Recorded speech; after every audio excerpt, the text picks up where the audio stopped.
Hello and welcome to FP Talks. I'm Farooq Patafi. If you haven't subscribed to this channel, kindly do so. And please also hit the bell icon so that whatever update I do reaches you immediately. Most of the content that I create in English actually goes to another of my channel, but I wanted to add this video here because there is something that is big that needs to be said, and I wanted South Asians also, because a lot of South Asians actually follow the progress on this channel. So I just wanted to ensure that all of that is communicated properly. There's also a reason why I'm talking in English, because there are aspects of it that everybody should know, and that is regarding Indian elections took place. Whatever verdict actually materialized, that is before you. But during that, there were two things that actually stood out. One, you must have seen John Oliver's episode on India, where he is after talking about censorship in India and all. He then actually goes on to say something very funny. He says that if Modi is going to send his goons to hunt me down, so I'm not afraid. Come to California. He is not based in California. You know that, right? And my name is Bill Mahar, and we'll see what you can do. Do your worst. So there was, in this funny bit, there was an indicator that even people in the Western democracies are also concerned that there can be some reprisal if they are going to actually say something that is not to the liking of Indian rulers. That is not all. A few days ago, there was a video that came out, actually a documentary from ABC, not American ABC, Australian ABC, right? Australian Broadcasting Corporation, and there the content was quite interesting. The report or the documentary is called "Infiltrating Australia: Spies, Secrets and Threats: How the Modi Regime Targets People Overseas." The documentary is part of the Four Corner series, and interestingly, you will notice one word that stands out here, and it is regime. Usually, you don't call democratic governments regimes. That is something junta or regime. These are terms that are actually reserved for other, dictatorial authorities. And of course, this report actually goes on to tell you how not only Modi government actually stops foreign journalists from reporting from India, especially when the reporter is not reporting something that is to their liking, but they actually go out of their way to target Indian diaspora or India's Modi's critics abroad as well. Then, of course, she actually talks about two or three very important cases. One, a Sikh community in Australia that is being threatened. There were some details about, using MPs to spy for India, and that actually bit was kept from public in their reporting in the papers when the report came out, but then that bit actually was disclosed by an American journalist. So that is something that is worth seeing as well, because I remember that there is this Australian Netflix series called Secret City, and it is about increasing influence of China, but India is also playing this kind of role. And amazingly, even Australian people were not being told about that.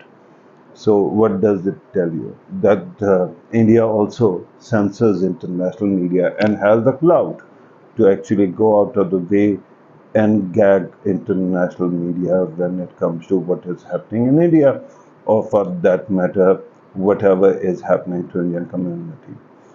Likewise, if you see what exactly is going on, I mean, now it is clear that at least Four Eyes, intelligence community thinks that that something awry is going on. First, Canada actually, caught culprits in the murder of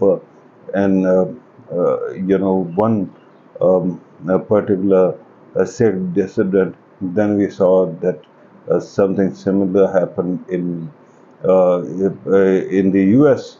After that, we have seen, at least UK hasn't been very vocal about it, but we know the economic situation it has been in since Brexit. Because of that, perhaps it doesn't have that kind of capacity to confront India and Narendra Modi.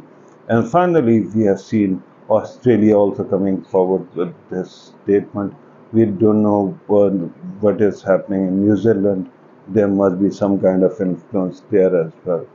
This must actually point to a very, very big influence campaign and kind of threatening activities that have had chilling effect on critics.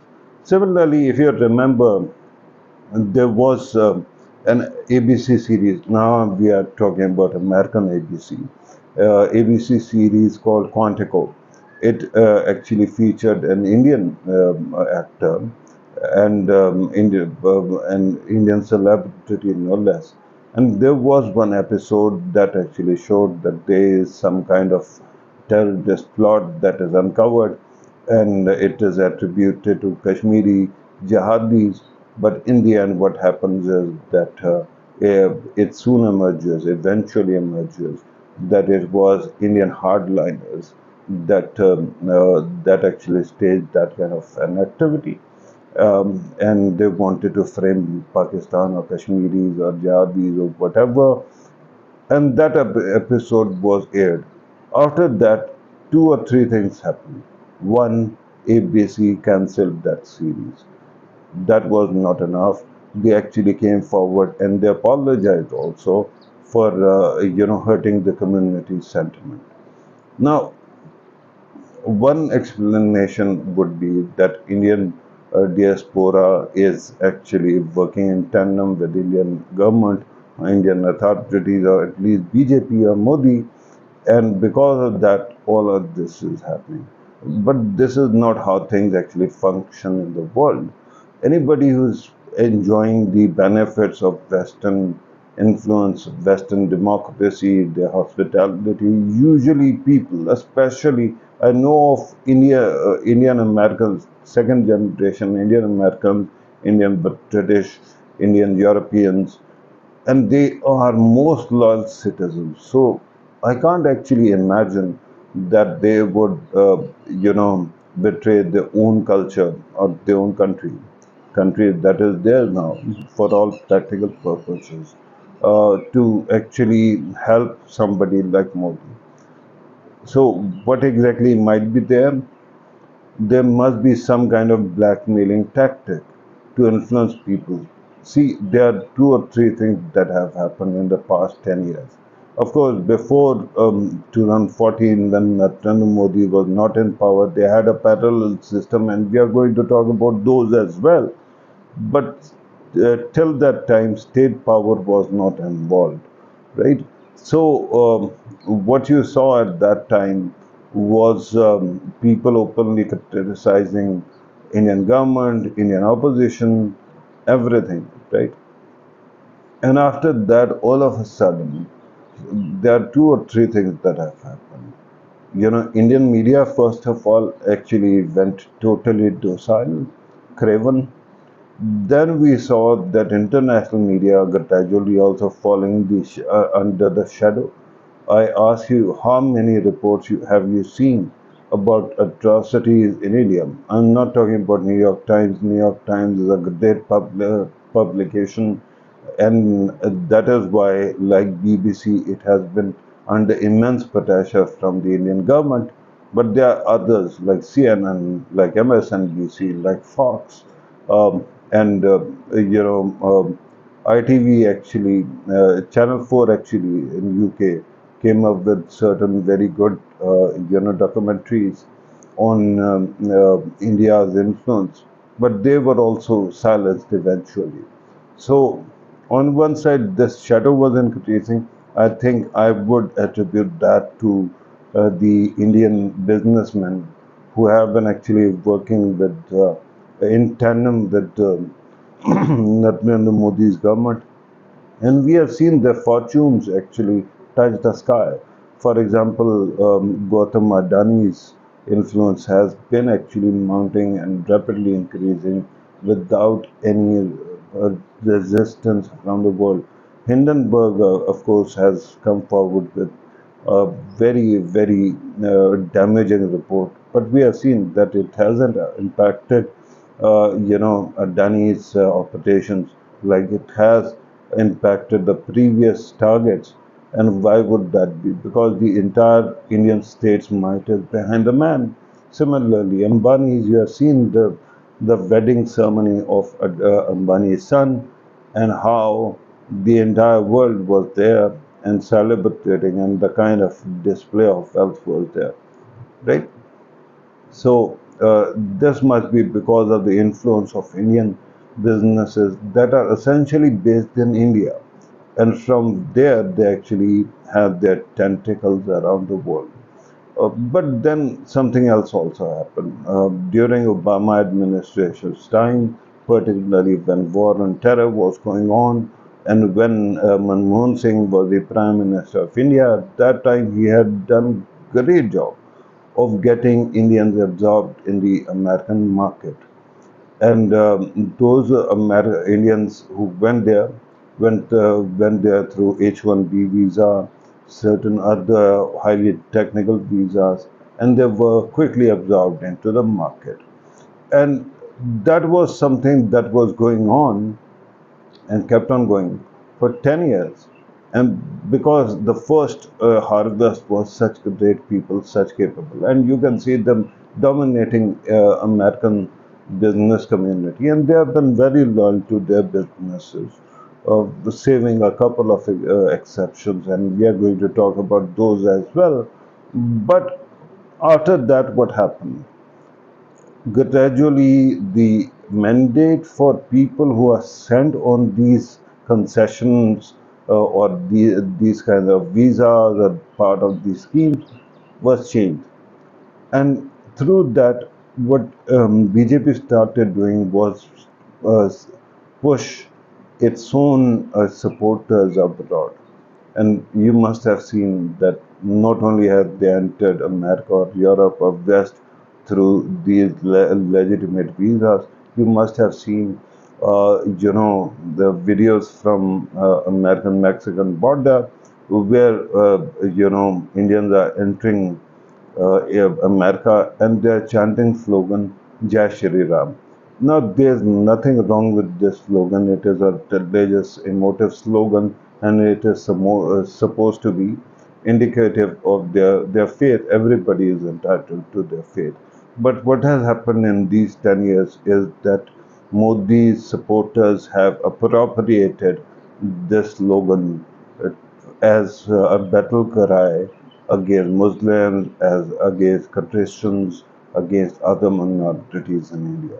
So it is a tell when these people and their video is shown that these are coming from a particular bunch of school of thought, and that because of that there have been enough people and forces on ground to threaten you, to blackmail you, and to attack you as well, right? And the third thing, of course, the Indian academia was also changing. They kept on installing their own favorites in India who were not up to scratch. So those people also got the opportunity to go to the West in exchange programs. and they actually became part of the faculties abroad. So their influence has been rising as well. So many dimensional forces at play, right? And then, of course, when Narendra Modi was banned from entering the US and UK and many other countries following the Gujarat violence, uh, his supporter, I think Amit Shah played a very important role.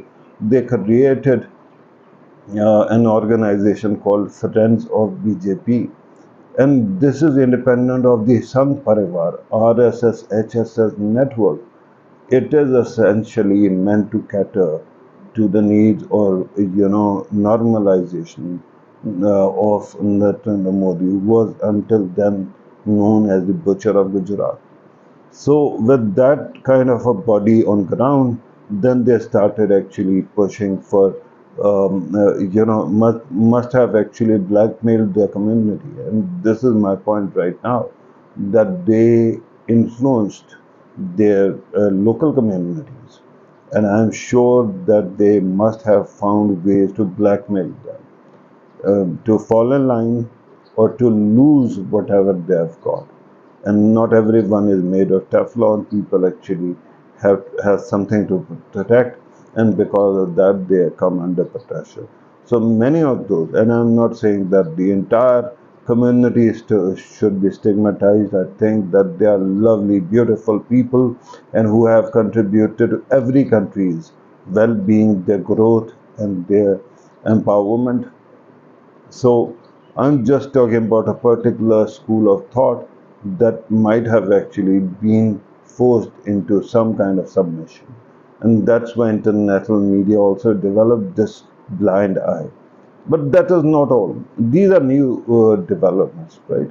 In 2020, EU Disinfo Lab, an NGO that is based in Geneva, actually dug up something that it called the world's biggest fake news, influence campaign.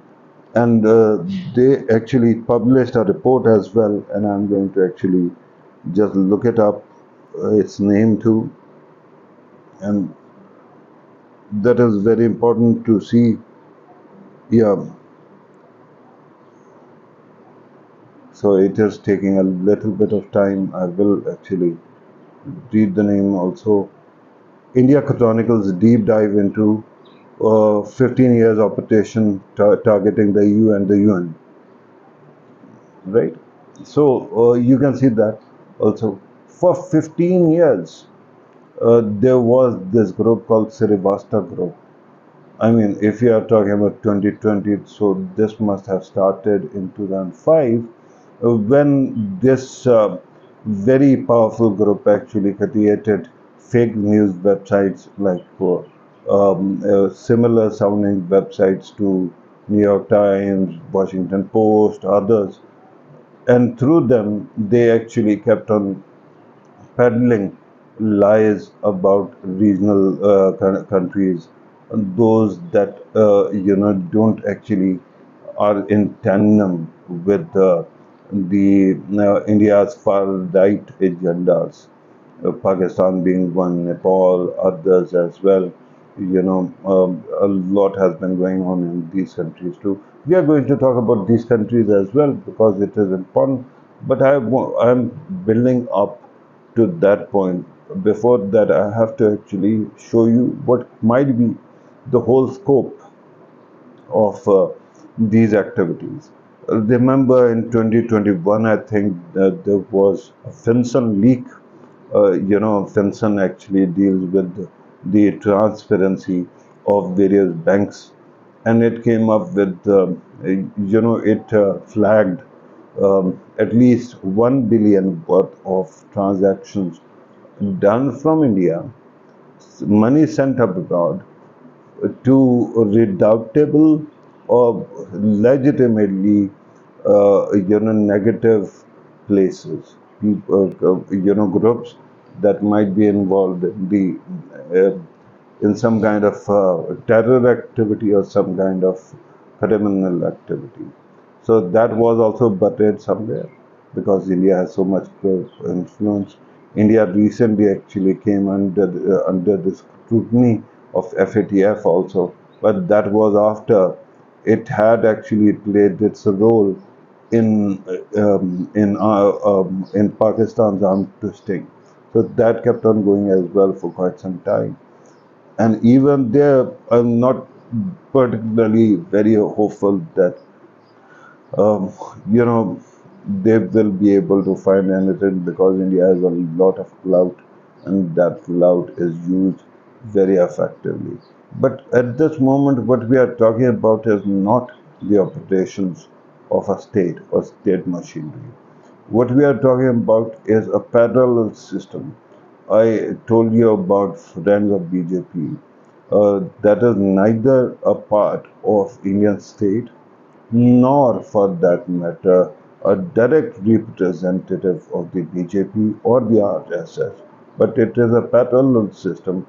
Don't mind the name, but it is supporting or peddling one particular group in India's policies, and that is often dubbed as the Gujarat group. That is Narendra Modi, Amit Shah, Gautam Adani, and Ambani's, right? So, with that kind of influence campaign, they can do whatever they want. And of course, when you have the power, the might of the Indian state behind you, you can use that also to somehow further increase the leverage. With that kind of state of affairs, you can say that this parallel system has been going on for quite some time. Of course, Indian government, Indian state, because now after 2014 they fell in the lap of Modi government, they must have had more clout to do whatever they wanted. Now, remember, I'm the guy who actually wrote a piece 2 months before, 2 or 3 months before January 6th incursion in America, that America needs to be on constant vigilance, that there is going to be some kind of upheaval, and it will be a very serious threat to American democracy. It happened, and I at least assume or I hope that my warning also played some role in that aspect as well. But my concern is that at that time also, um, there are certain bits of information that are kept from you because of this influence campaign and all this network that we have talked about. One, like in Australia, the accusation was about spying for, India. And what happened was that media, international media, somehow gave it a kind of angle because they withheld the key information, the critical information. It somehow became a kind of allegation that somehow those people might be spying for China. China, again, is a very important issue in these countries, and I'm not going there. But just imagine that these people were able to actually hide that fact.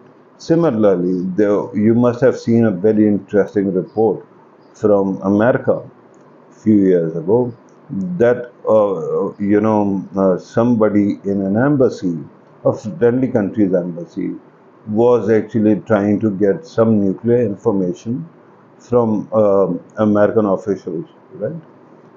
That again, that story disappeared. And again, the angle was given that it might be China. China is not a friendly country. Then somebody said that maybe it is Israel or something else. But in the end, what we know is that it was again India. Right? Similarly, other things have been happening in the US as well. And one particular concern that I have is the people that were linked with alt-right. Actually, many of them came to India and spent some time in Hindu ashrams, right? So their red pilling and their radicalization, there too India might be somehow involved. I don't know the extent. I wouldn't actually attribute it to Hinduism. What I would attribute to is that there are people like Savitri Devi, who is a far right Nazi, despite her Hindu sounding name. She was a European who came in the time of Hitler to India because she wanted to have an unequal world. She thought that this egalitarian principle of Christianity, Judaism, Islam was antithetical to European values. Not all people can be equal. So she actually migrated to the only country where she could find a caste-based system, and she converted to Hinduism. But then she tried to actually merge Hinduism with Nazism, and she is also called Hitler's priestess. There's a book by that name also. You can check it out. And that Savitri Devi then declared that Hitler is an avatar of Vishnu, the Indian god. And after that, of course, she must have polluted many hard right Hindu minds as well, because they were in such a vulnerable state. And from there, this kind of, ideology might have actually spread, and these people who were coming here might actually have gone to ashrams that were friendly to that school of thought. But this was something that was interesting. Then, another aspect. Whenever there's a doubtful financial, transaction, remember that there were certain transactions that were done just before January 6th, and they came from certain accounts. They came from certain accounts in the shape of what do you call millions of dollars, right? In the shape of cryptocurrency. So cryptocurrency, of course, there are ways to anonymize the transaction, and of course, that is why cryptocurrency is so popular. But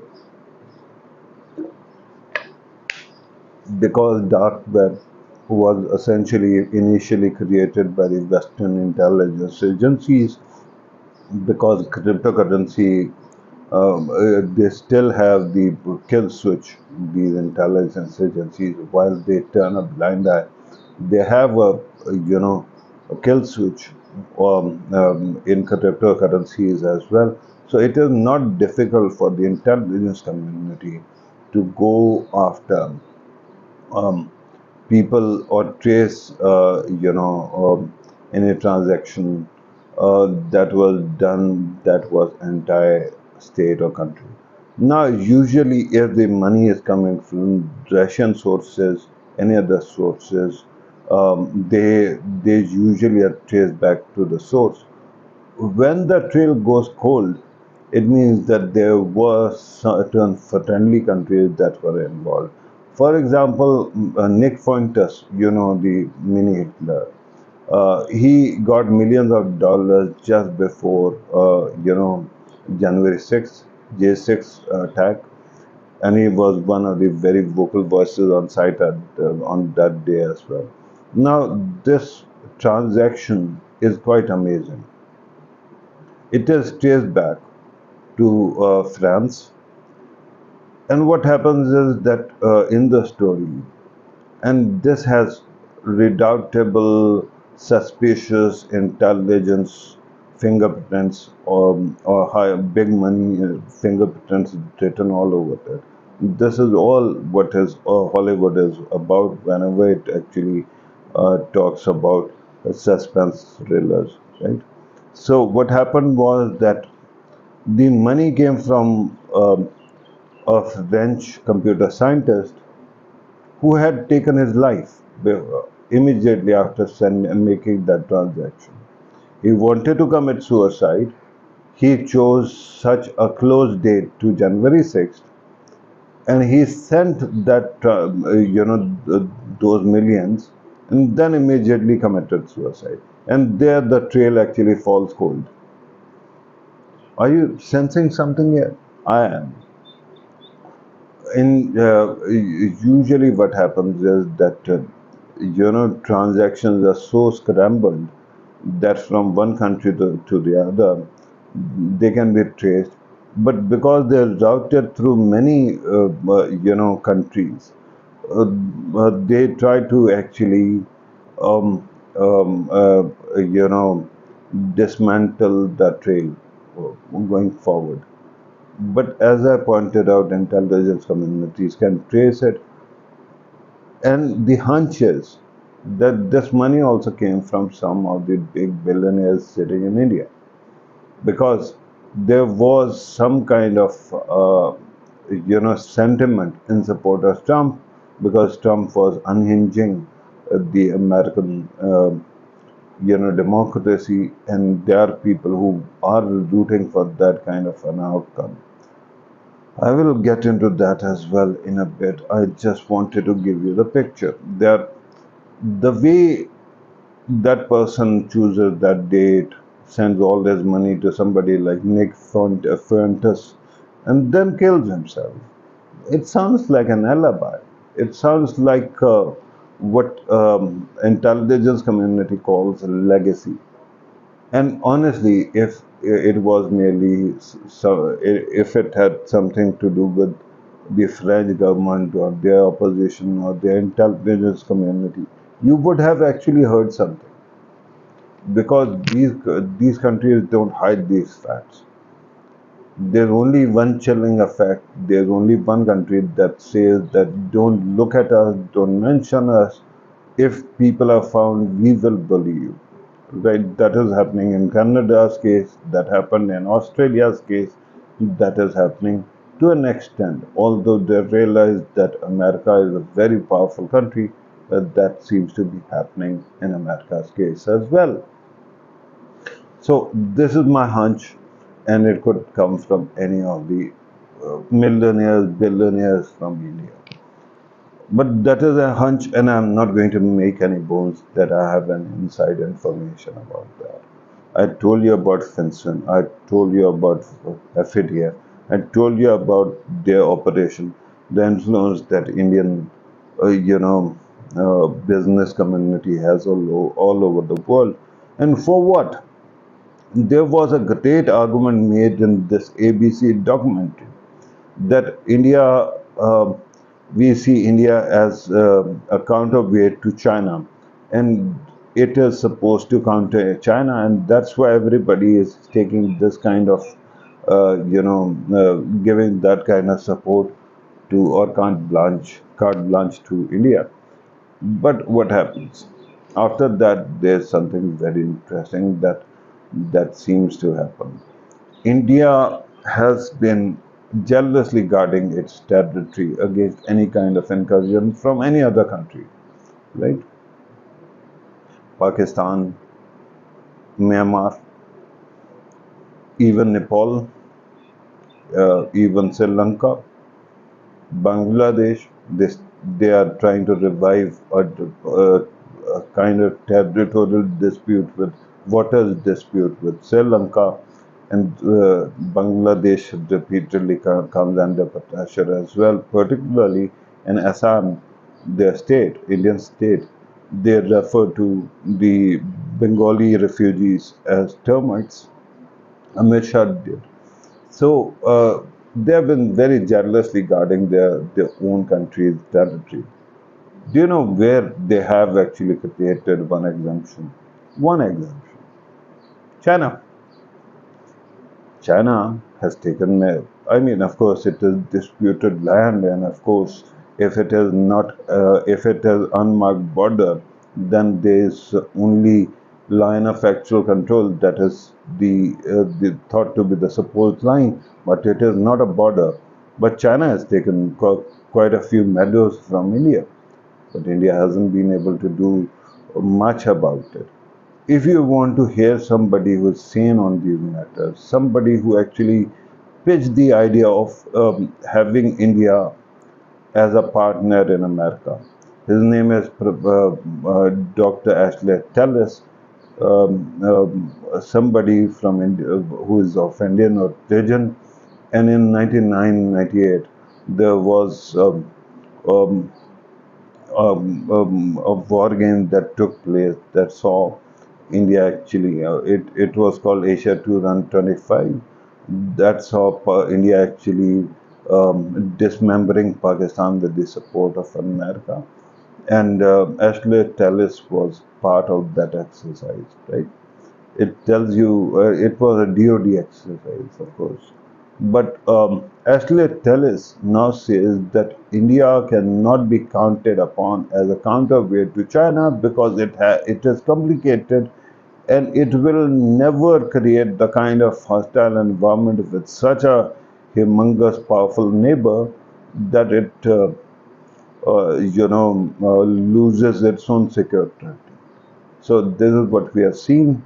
India and China keep on working in tandem. Of course, they have their skirmishes, they have their verbal exchanges, but apart from that, they have actually been working in tandem. Similarly, Russia, another serious challenge to the American,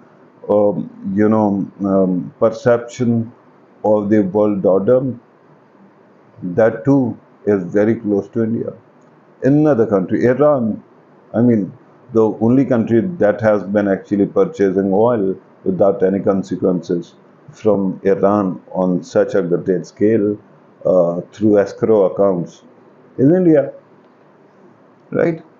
So, well done with the choice of giving carte blanche to somebody who has so many interests, and then which country can have such a person in power that can actually actively undermine your democracies as well, just to get some kind of applause in their own country?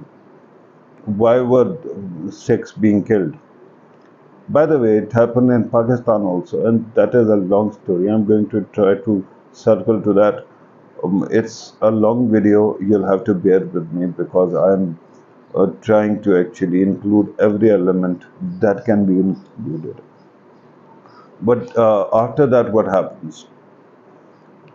Ashley Tellis, you can look him up, you can listen to his interviews, and he is very, very clear on this matter that India, especially under Modi, cannot be relied upon to actually fight American wars in that region. That kind of situation, Australian documentary says that, of course, China is a serious challenge, and you want to actually have allies that can counter that, but you do want to actually ensure that you protect yourself against them as well, because they might also have ambitions. And this is the problem with the Modi government. They don't want just friendly environment abroad or elsewhere. They want total control, right? They have a term, their ideologues at least have a term which is common between Bannon, what is that Russian guy's name? That flowing beard guy. I will remember that and I will mention him. And these guys, the ideologues of BJP and Narendra Modi, uh, they call it synarchy. That is an absolute control over government, all elements of power. And then, of course, they want to have this, they have this ambition of controlling all countries all over the world, right? So, with that kind of state of affairs, all of this actually makes sense. Remember in Harry Potter, Dumbledore, it is mentioned that Dumbledore might be stronger than Lord Voldemort. But the only thing that was different was that Dumbledore never wanted to go down that way because he had actually checked that and he knew that only ruin lies there. Now, governments before Narendra Modi, including Atal Bihari Vajpayee's BJP government, and then of course Manmohan Singh, a great man, right? Their government. Not that this influence was not possible during their day, it was, but they would use all of this to enhance their country's image, not their personal image. And because of that, what has happened is that Indian interests have come under huge, huge fire. By the way, I wanted to actually talk about how I link, various operations with the Indian government as well. For some reason, I don't know why. Of course, I've been writing for 25 years, and if you are writing in English and you can communicate internationally also, it becomes easier for because the world has become a permeable place. You voice gets across, and especially because in the time of war and terror, especially in the days of George W. Bush, um, my I was very critical of what was going on, and at that time, I got a lot of attention because of that. I have a voice that reaches all four corners.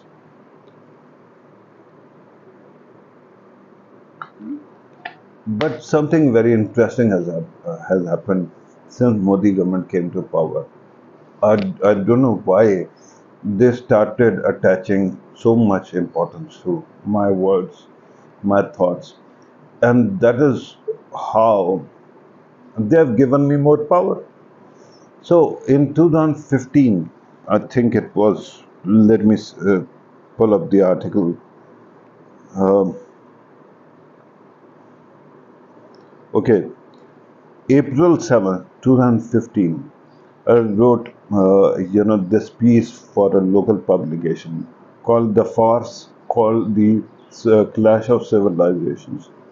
I hope you can see it on screen. Okay,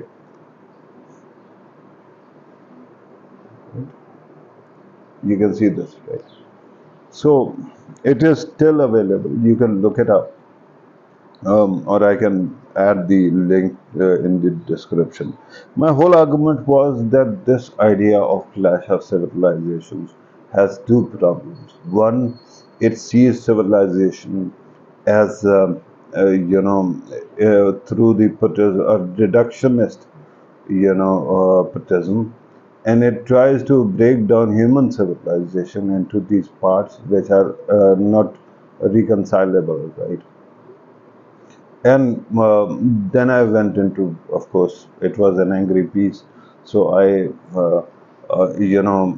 tried to portray Huntington as this opportunist who actually wrote this piece when his own, flame was dimming and he wanted something out of this.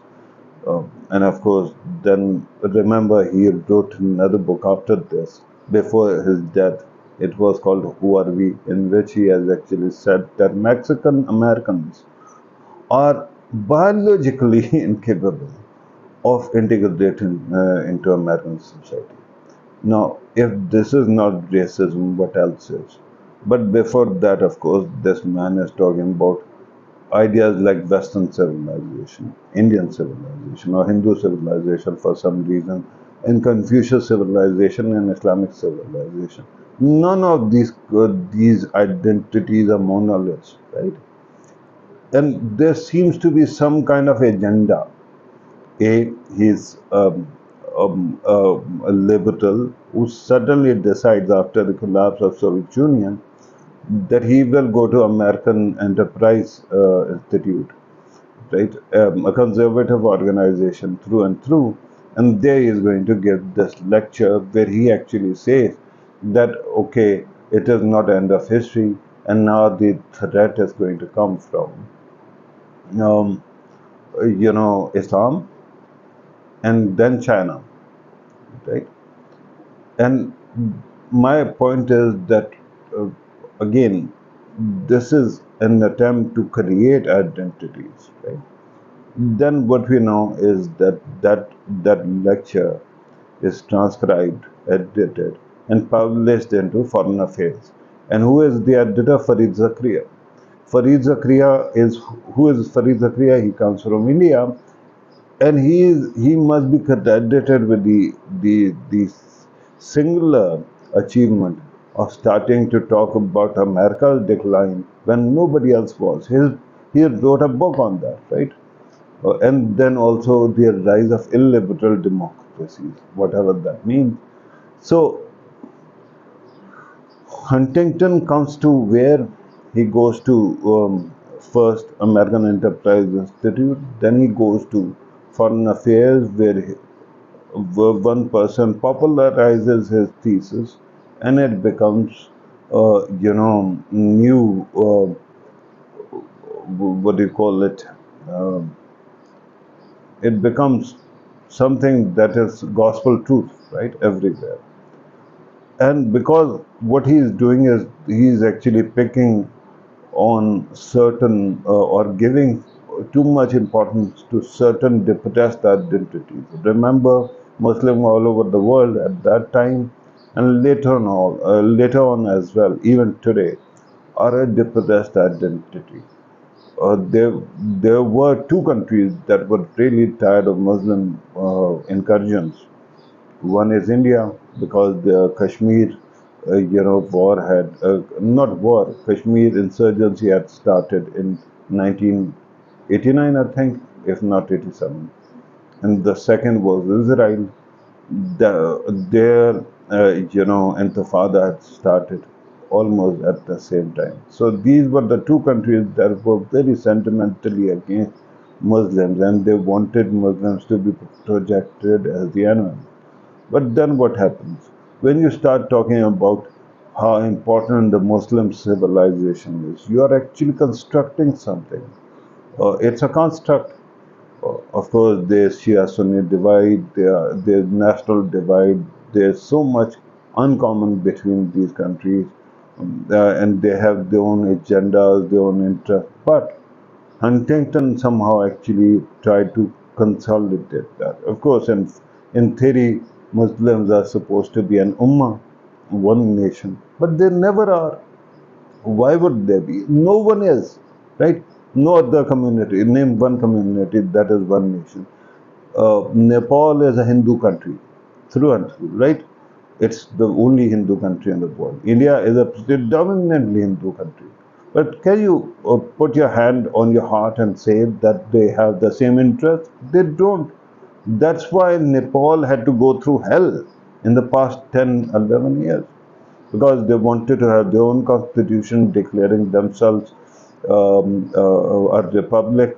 Before that, of course, their royal family was killed in a very suspicious environment, which involved an Indian citizen also, a woman, right? So, with that kind of story, you can understand there are so many things that are going on, right? So my point was that it was an attempt to throw a bone to these deputized identities, that they actually swallow the bait and they start behaving in that manner. And no kidding, within years of publication of this article, which later on became a book, all of a sudden we started seeing emergence of Al Qaeda and then its attacks, and eventually when 9/11 came, who was the biggest beneficiary? These two countries, right? India and America, India and Israel. So in that article, I also said that, and this is my foolishness. I said that Europe might not be that much, because it is still evolving. It might, and only a century ago, it saw the worst, outburst of fascism, right? Hitler and Mussolini. But that kind of situation, it still has some, scars, and because of that, racism might be more rampant there than in America. Again, I was to be proven wrong. Right, and I genuinely thought at that time that America is a great example to emulate. Then all of a sudden, Donald Trump actually announces that he is running for presidency, and then immediately started using all the racist arguments that were to be found.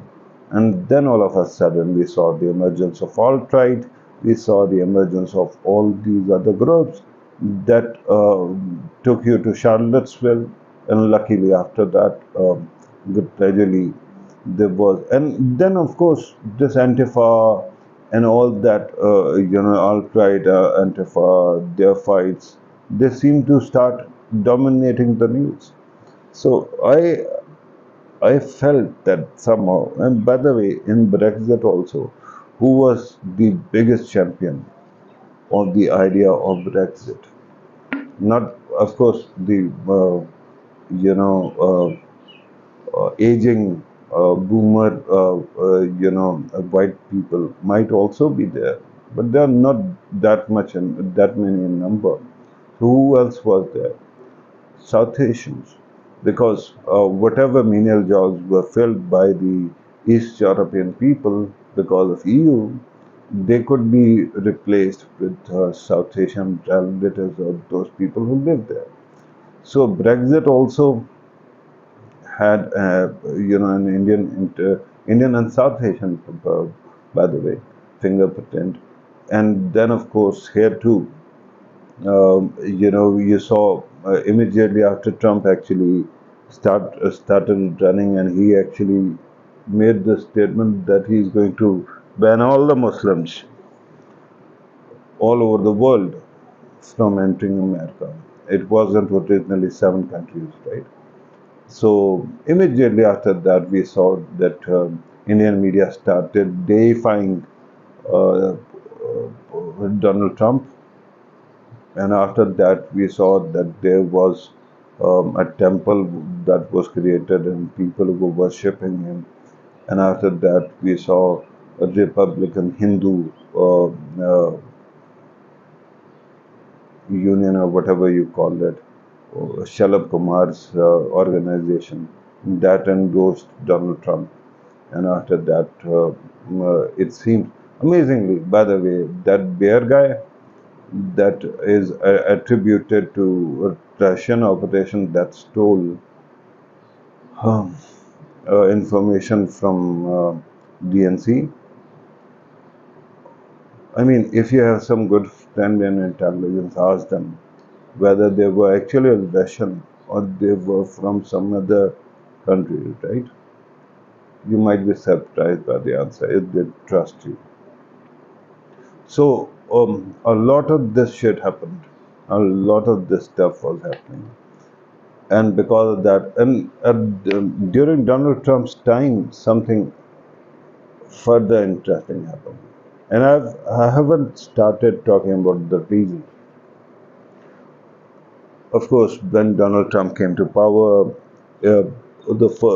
not coming to power, when he had won and he was still holed up in his Trump Towers in New York, at that time, two or three things happened. First a person to actually reach him was Shinzo Abe. And Shinzo Abe, of course, was a hardliner. And he actually, because China is such a, and North Korea, both are such, present threats or challenges to these countries that they had to actually lobby whatever they could in America. And of course, for them, Donald Trump, at least his initial days, was a godsend. So they must have played some role in their election as well, because it was a royal rumble. Everybody could get their own free punches in the whole thing. But after that, something very funny happened. Donald Trump has a Trump Tower in India. His local partners from India traveled all the way to America and actually found space in a neighboring hotel. And there they kept on sitting, and through this RNC, not RNC, Republican Hindu councils, Shalab Kumar and others, through them, and of course Bannon also, they actually tried to gate crash and meet Trump. Eventually, they succeeded. After this meeting, Immediately, Donald Trump actually sent for two people. First was um, somebody who had actually recently resigned from co-chair and deputy chair of DNC, and she is from Hawaii. You all know. She met with Donald Trump, and somehow Donald Trump could not find the kind of post for her because she is a Hindu. She and not only Hindu, she is actually from an outlier group in Hindus, and of course, those people who have been treated as outsiders by Hindu want to actually become the mainstream. So Tulsi Gabbard, and after that, there was another meeting with the governor of this of South Carolina, and after that, she became the UN ambassador. Right. So with that kind of a situation, India started actually exerting all the pressure on Donald Trump. Donald Trump, by the way, is a smart cookie who knows how to play the game. But what happened was that soon after that, in 2018, there were elections in Pakistan. Not soon after, I mean 1 year after that, and Imran Khan came to power. At that time, Pakistan was in negotiations with IMF, and somewhere a report emerged that because of the caretaker government in Pakistan, IMF had actually agreed to offer Pakistan a big package worth 16 to 18 billion dollars, and with that, Pakistan will be bailed out and Pakistan will be in great shape. Then somebody stupid from Imran Khan's own party actually retweeted or tweeted that information, right? And after that, what happened? Of course, there are Indian people, and because of Narendra Modi cyberbullying, cyber spying, all that's been going on.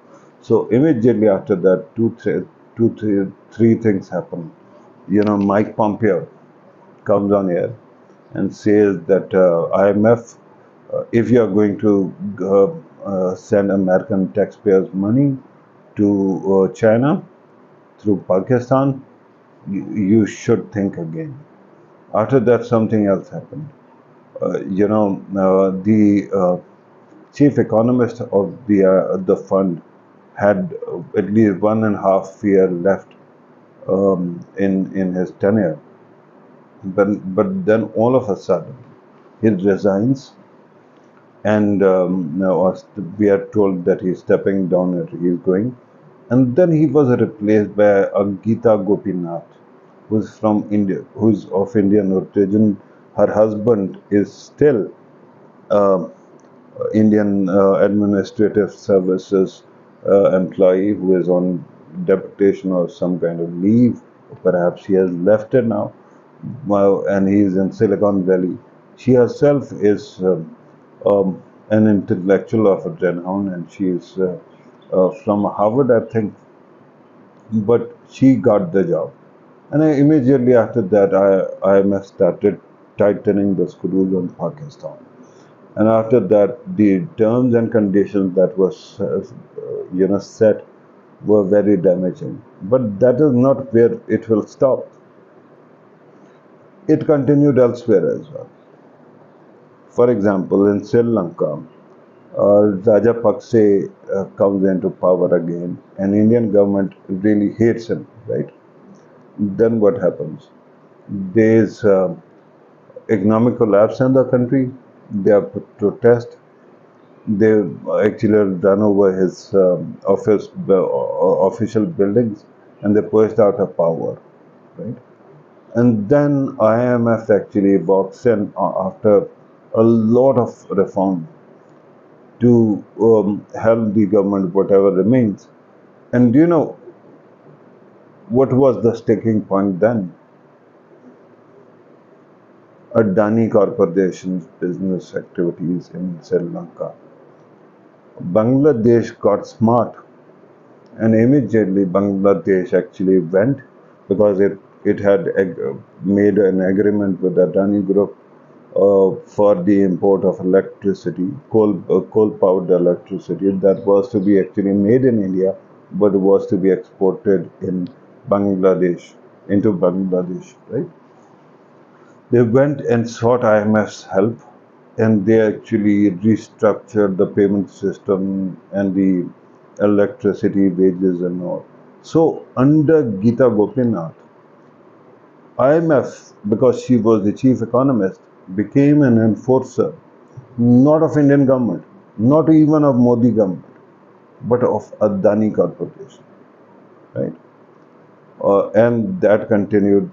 That, by the way, continues with Pakistan also, because Pakistan has finally completed one project. And by the way, the kind of demands that are being made of Pakistani government and the kind of operation, influence operation that is going on in Pakistan. If you speak against government of Pakistan or state of Pakistan, you might actually live to tell the tale. But if you are marked by the Indian government, Modi government, right, or Amit Shah for that matter, or Adani, then I mean hell breaks loose. Here's one guy who is sitting in front of you, right? I had a heart attack because of, I mean, the amazing things happen. I would actually go on air and say something very tough about Indian government, Narendra Modi's government. Next day, my show would be cancelled. For 1.5 years, I actually kept on working without a contract, and that is within the state's own, channel. Similarly, a lot of other things have been happening. I know that I've taken a lot of your time, but I wanted to actually just disclose as much as I could. I don't think I'm going to do more. I have a lot of evidence that I'm not actually sharing with you because I don't want to have a fight. I've actually said that I'm ready to turn a new leaf with Modi government and continue with whatever their methods. I don't approve of them, and I'm sure that I have built enough immunity in the international system, even within India, that people will take care of it. Pakistan, Bangladesh, Sri Lanka, and by the way, Nepal also are the countries that might see some influence that keeps on growing because somehow they have actually found friends in the political circles as well, and somehow they have their people in the deep states, mid-ranking officials. Somehow they are also playing some kind of games. Um, Let me give you one example. When Modi came to power, he banned beef in India. And immediately what happens is somebody goes to Lahore High Court and seeks ban on beef in Pakistan. Pakistan is a beef eating country, right? Of course, where they are Hindus, their sentiments should be respected, but beef eating is common in Pakistan, right? But these people went and they sought this kind of intervention from court. Then this issue, when the Lahore High Court did not listen to them, they went to Supreme Court of Pakistan. Similarly, when India had this skirmish with China, they banned a number of apps from China. Right, one of them was TikTok. Look at the influence that immediately after that, once they had actually done it and their media was completing that, all of a sudden what happened was that Donald Trump also started talking about how big a threat TikTok is, that the Chinese company should divest and some Americans should be allowed to take over. And then in Pakistan, somehow it becomes an issue. And in Pakistan, of course, it is not about India, it is not about China, it is not about America. It somehow becomes about our ethos, shame in the society, that it might be actually peddling some kind of vulgarity. which was going on for quite some time if it was there, but all of a sudden, look at the timing. Similarly, for past 6 months, not 6 months, many months, right? Twitter is banned in Pakistan. Why? Because many of Pakistanis, including yours truly actually, has the kind of outreach that even lawmakers in Western capitals also follow my Twitter handle. So if I'm to warn them, I should be devoid of the voice. And I'm not saying that all of this is happening because of me. All I'm saying is that there must be umpteen others who are there. But there is this amazing way to play. Do you know what do they do? They start attacking the same social media to attack your state, right? Then they have certain plans within the system who come up with this great idea that if we ban the platform, things will be hunky dory. And then because the head of states or the influential people are on the receiving end of those attacks, they start actually developing, the benign outlook towards these bans or these ideas. And then they actually ban you. During Indian election, Pakistan, Twitter was banned in Pakistan. When May 9th happened in Pakistan, there was an election going on in Karnataka, India. And Indian media, instead of showing whatever was going on there, they were showing what was happening in Pakistan somehow to promote the idea to Indians that if you vote for the BJP, this is what is going to happen to Pakistan or whatever happened to Sri Lanka. So, and then there's this very interesting aspect. Again, forgive me if I'm too paranoid, but I've been part of these things. I've been writing on these matters, and I am a bit paranoid, which has always helped me.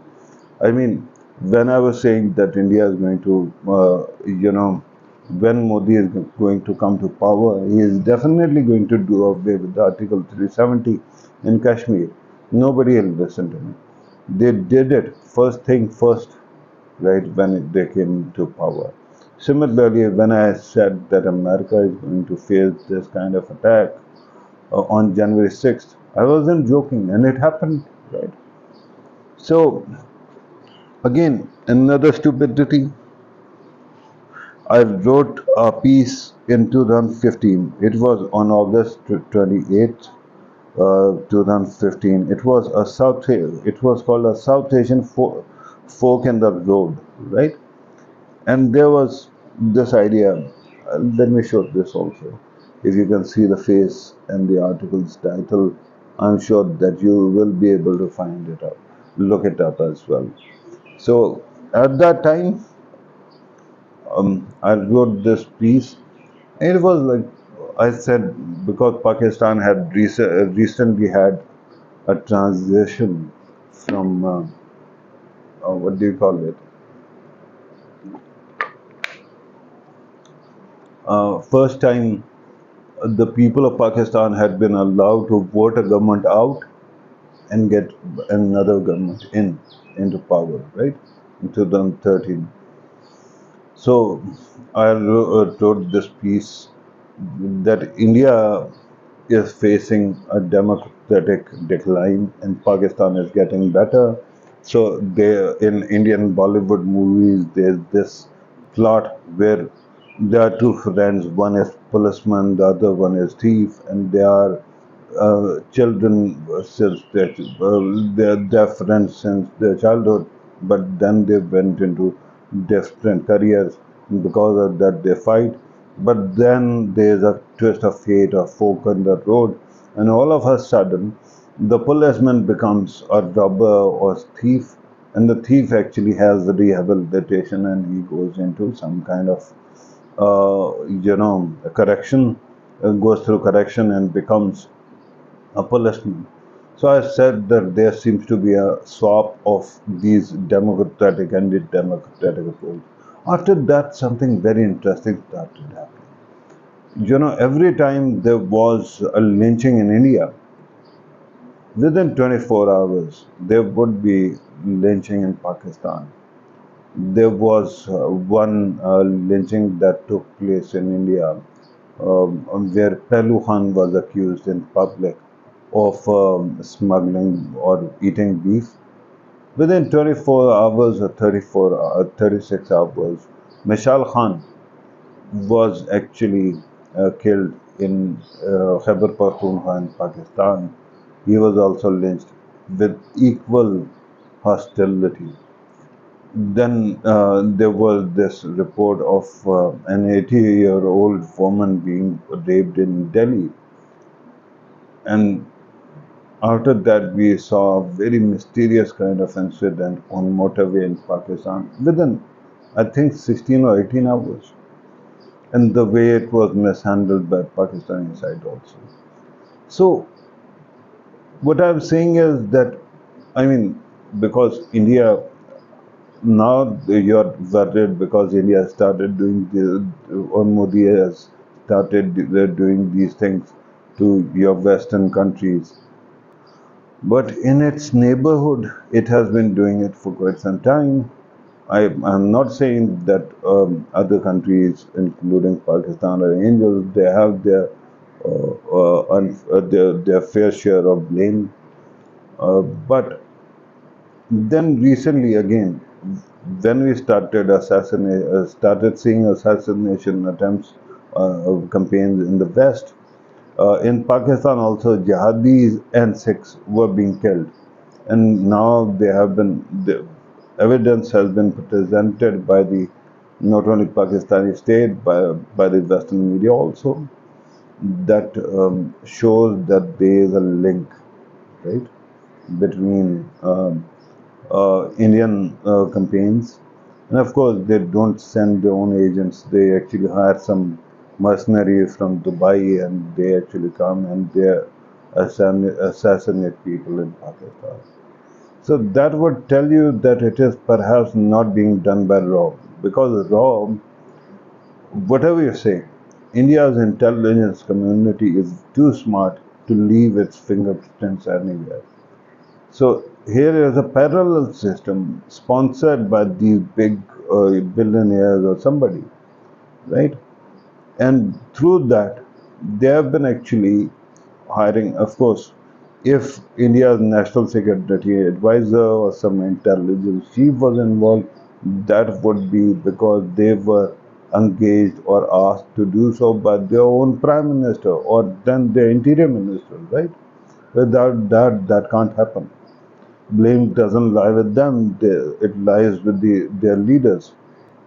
But then the method also shows that all this mercenary operation is actually a unique way to employ or deploy non state actors or criminals to get what you want. But because of all of this, there's a lot of fear that has been spreading all over the world, and it is going to keep on increasing until somebody does something about it.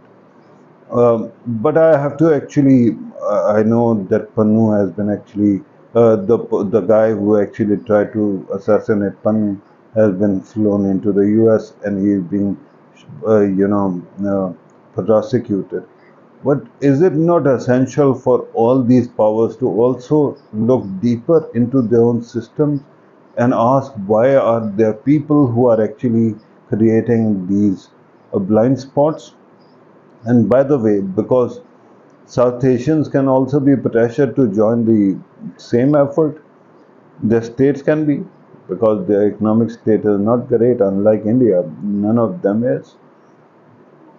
Why is it that people like Gita Gopinath have carte blanche to actually, uh, arm twist any country? During her time, India's economy was shrinking, but she was actually essentially cooking the numbers to ensure that Modi gets whatever he needs. So that kind of elements that are there, and now I mean any of these things that you want to look up. I mentioned many things. Don't use Google because you actually want to see something critical of you, Indian government, those sites are shadow banned by Google for some reason. It censors. Go for either MSN's, Microsoft's Bing, or then go for DuckDuckGo, right? Through that you might be able to get to all these resources, but internet is full of these details. Someday I'm going to talk about how much these guys have actually gotten to the Western pundits as well, and how they might be actually influencing everything. But because Adani is a very unstable source, and because and if this link is verified between Adani, Ambani, and Geeta Gopinath, it is a remarkable power that you have given to people who are actually under scrutiny. If this continues, then all this lip service to protecting your citizens, to protecting your world order, your image in the world, your power, it is meaningless, right? And I've been repeatedly saying, and I will say it again, if Modi government survives, I have I keep on hearing that it might not survive, but where's the evidence? And if Netanyahu actually survives in power, and their influence, networks are not dismantled, there's going to be a civil war in America, immediate in the aftermath of the elections or during the election. And there's a possibility of a huge crash in Europe as well. So I just wanted to actually bring to your attention all these things, all these pieces of puzzle that fit together. There are few pieces that are still missing, and you can always contribute. But it is Indian state is not the problem. Indian diaspora is not the problem, right? This, but even hard rights, old elements like RSS might not be the problem. This is a very small collective that has held India hostage for 10 years. It still continues to do it by hook or crook. And it is going to, if it has its way, it is going to destroy the world too, just to look better. So just bear in mind, these are serious concerns. I hope that, some solution happens. Do you know what IMF has done now? First, it kept on demanding various kind of, taxing of salaried class, right? Increased taxes. Then, of course, most of the employees, because IMF actually is so averse to pensions, most of the people who are kept in public sector jobs are employed through what? They are employed through contracts. So every time the government announces increase in government's salaried class, that increase doesn't reach them, the contract employees, right? Even when the contract employees are particularly mentioned, there too the bureaucracy finds a way to distinguish between the people who are against cadres and people who are specialists. Specialists don't get any increment. So on one side you are asking to increase the taxes, which actually goes to everyone. Then it asks to actually crack down, not increase the salaries or give any kind of concession. Then recently, what has happened? Many journalists have found their way in, this list. Pakistan has billionaires, Pakistan has millionaires, but somehow when FBR actually published its list of people who might not be actually giving taxes or filing their returns, these small salary journalists actually found their names in the list, right? And that was happening when India's elections were going on. And honestly, there was a fight between the finance division the state and you know mobile companies, because immediately this uh, I mean through, because I am sure IMF actually wanted to shut down the SIMs. That would include those journalists also. Now, because such people might not be able to warn the world as to what is waiting for them, now they are actually adding a new layer of not allowing many people to leave the country or travel abroad. And if that was not enough, the operation about media and all that Twitter ban and that TikTok and all those things, somehow they are coming up with a firewall. With that, all information will be controlled, and of course, it is not the head of state or head of government who is going to control those details. So, if there are plants in the system, Adani's plants or Modi's plants or Amit Shah's plants, they will be the gatekeepers, and information that damages government or state of Pakistan will somehow get through. The information that damages India's ambition, Modi's ambition, or Amit Shah's ambition abroad, or Adani's ambition abroad, they will not. So, with that kind of a state of affairs, I mean, I just wanted to put out this message to all democracies in the world, particularly the powerful countries. This might be the last time we speak.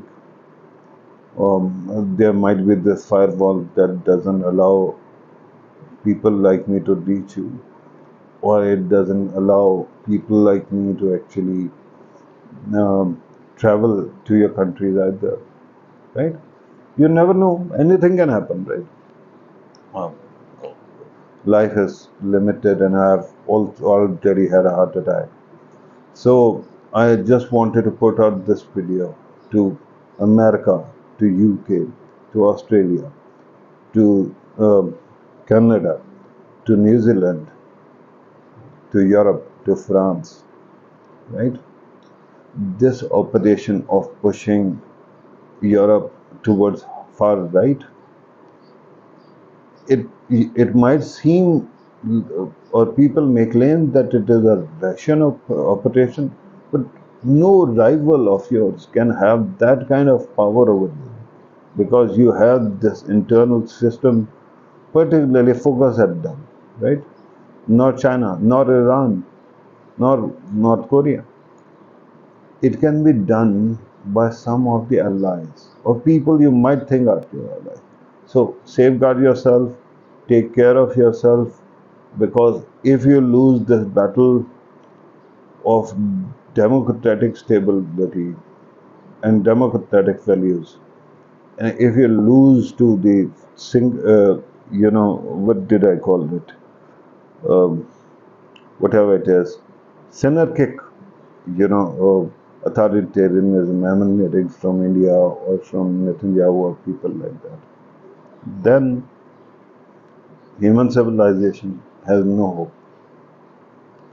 These were my, not 2 cents, my 15 or 20 cents. I don't see any correction in the atmospherics immediately where I'm sitting, because this has been building up for quite some time, and those people are just not going to go away immediately. And it's really hurtful, because it really gets to you. Your own people actually doing it to you. But that's all right. I just wanted to remind everyone who can watch this to safeguard yourself. In India also, the fear is that they are going to create some kind of disruption which can seriously damage the limited hope that was found by the opposition parties in the election. This was today's video. Thank you very much for watching. Take care. Bye bye.